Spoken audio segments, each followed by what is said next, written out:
എം.ടി. വാസുദേവൻ നായർ തിരക്കഥ എഴുതി സംവിധാനം ചെയ്ത് 2000-ൽ പുറത്തിറങ്ങിയ മലയാള സിനിമയാണ് ഒരു ചെറുപുഞ്ചിരി. ഒടുവിൽ ഉണ്ണികൃഷ്ണൻ, നിർമ്മല ശ്രീനിവാസൻ തുടങ്ങിയവർ പ്രധാന കഥാപാത്രങ്ങളെ അവതരിപ്പിച്ച് മനോഹരമാക്കിയ ചിത്രമാണ് ഒരു ചെറുപുഞ്ചിരി. കഥാപാത്രങ്ങളുടെ അവതരണ മികവുകൊണ്ടും കഥാപശ്ചാത്തലം കൊണ്ടും ഒരുപാട് പ്രശംസ നേടിയ ചിത്രമാണ് ഒരു ചെറുപുഞ്ചിരി.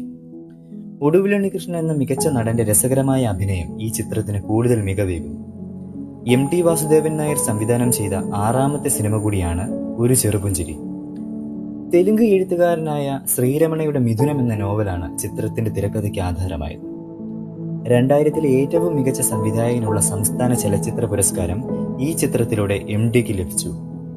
ജിഷ ജോൺ നിർമ്മിച്ച ഈ ചിത്രത്തിനു വേണ്ടി ജോൺസൺ മാഷാണ് സംഗീതം നിർവഹിച്ചിരിക്കുന്നത്. വാർദ്ധക്യകാലത്തെ പ്രണയത്തെ അതിമനോഹരമായ രീതിയിലാണ് എം.ടി. വാസുദേവൻ നായർ ഈ ചിത്രത്തിലൂടെ നമുക്ക് സമ്മാനിച്ചത്.